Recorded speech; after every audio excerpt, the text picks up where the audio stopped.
ஆந்திராவைச் சேர்ந்த 14 வயது சிறுமியை வீட்டு வேலைக்கு அமர்த்தி கொடுமைப்படுத்தியதாக எழுந்த புகாரில் நடிகை பானுப்பிரியா மீது நடவடிக்கை எடுக்கவும் போக்சோ சட்டத்தின் கீழ் வழக்கு பதிவு செய்யவும் குழந்தைகள் நல கமிட்டி பரிந்துரை செய்துள்ளது. இது தொடர்பான கூடுதல் விவரங்களை தருகிறார் செய்தியாளர் சரவணன். சரவணன், விவரங்களை சொல்லலாம். கடந்த 24ஆம் தேதி ஆந்திர பிரதேச மாநிலத்துல ஒரு வழக்கு பதிவு செய்யப்பட்டது.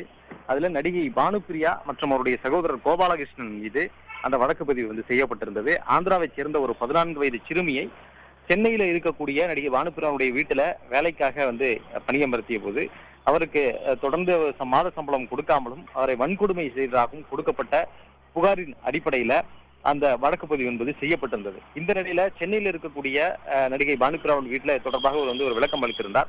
இந்த சிறுமி அவருடைய வீட்டில அவர் பணிபுரிந்த அந்த ஒரு வருட காலகட்டத்துல அவர் நகைகளை மற்றும் வீட்டில் இருந்த பொருட்களை திருடியதாகவும் அதுல ஒரு சில பொருட்களை மட்டுமே மீட்டதாகவும் நகைகள் இன்னும் திருப்பி தரப்படாததால் அவருடைய தாய் முதல் குழந்தையாக இருந்தால் அந்த நகைகள் இன்னும் திருப்பி தரப்படாததால் இந்த சிறுமி இந்த வீட்டிலேயே அவர் தங்க வைக்கப்பட்டிருப்பதாகவும் அவர் தெரிவித்திருந்தார்.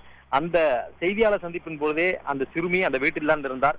இப்படி 18 வயது கூட நிரம்பாத ஒரு சிறுமியை இந்த வீட்டிலே அவர் பணிக்காக அமர்த்தி இருப்பது சட்டப்படி தவறு இல்லையா என்று கேட்டபொழுது கூட அவருக்கு இது பெரிய தவறு இல்லை என்றும் 17 வயது என்று அவர்கள் சொன்னார்கள். 17க்கும் 18க்கும் பெரிய வித்தியாசம் இல்லை என்பது போலும் அவர் பேட்டி அளித்தார். பெரும் அதிர்ச்சியை ஏற்படுத்தியது. இந்த விவகாரம் குழந்தை நல உரிமைகள் குழந்தை நல ஆணையத்திற்கும் சென்றது. இந்த நிலையில தான் சைல்டு வெல்ஃபேர் கமிட்டி குழந்தை நல கமிட்டி தொடர்பாக அந்த சிறுமியை கடந்த சனிக்கிழமை அன்று அந்த வீட்டிலிருந்து பானுப்பிரியாவினுடைய வீட்டிலிருந்து மீட்டார்கள்.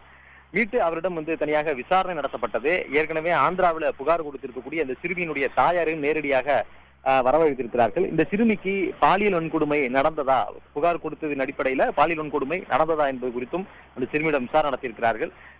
அதே போல இந்த வீட்டில் அந்த சிறுமி திருடினாரா என்பது குறித்தும் விசாரணை நடத்திருக்காங்க. இது எல்லாம் ஒரு புறம் இருக்க, இந்த 18 வயது நிரம்பாத இந்த சிறுமியை வேலைக்கு அமர்த்தியதே சட்டப்படி குற்றம் என்பதனால தொழிலாளர் குழந்தை நல தடுப்பு சட்டத்தின் அடிப்படையில தொழிலாளர் நல ஆணையத்திற்கு தொடர்பான ஒரு பரிந்துரையை இந்த சைல்டு வெல்ஃபேர் கமிட்டி அனுப்பியிருக்கிறார்கள்.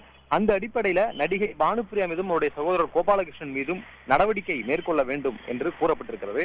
இந்த குழந்தை தொழிலாளர் தடுப்பு சட்டம் என்ன சொல்கிறது என்றால், ஒரு வருட சிறை தண்டனை இல்லது அதற்கு நிகரான அபராத தொகை விதிக்க வேண்டும் என்று சொல்கிறது. இது போன்ற குற்றச்செயல்கள்ல ஈடுபட்டால் இது குழந்தை தொழிலாளர்களை பணியில் அமர்த்தி இருப்பது உறுதிப்படுத்தப்பட்டதனால இந்த வழக்கில் நடிகை பானுப்பிரியாவும் அவருடைய சகோதரரும் சிக்க இருப்பதும் உறுதியாக இருக்கிறது. இது ஒரு பக்கம் இருக்க, இந்த சிறுமியினுடைய தாயார் ஆந்திராவில் ஏற்கனவே கொடுத்த புகார்ல வன்கொடுமை என்றுதான் வழக்கு பதிவு செய்யப்பட்டிருக்கிறது. ஆனால் அவர்கள் பாலியல் வன்கொடுமை செய்யப்பட்டதாகவும் அந்த புகாரில் தெரிவித்திருக்கிறார்கள்.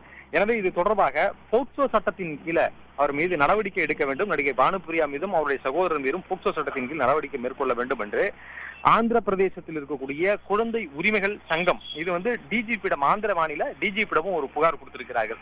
இந்த 2 நடவடிக்கைகளும் உடனடியாக மேற்கொள்ள வேண்டும் என்று இந்த விவகாரத்துல அடுத்தடுத்து ஏற்பட்டிருக்கக்கூடிய அழுத்தங்கள் நடிகை பானுப்பிரியா மற்றும் அவருடைய சகோதரருக்கு சட்ட ரீதியான ஒரு சிக்கலை உருவாக்கி இருக்கிறது.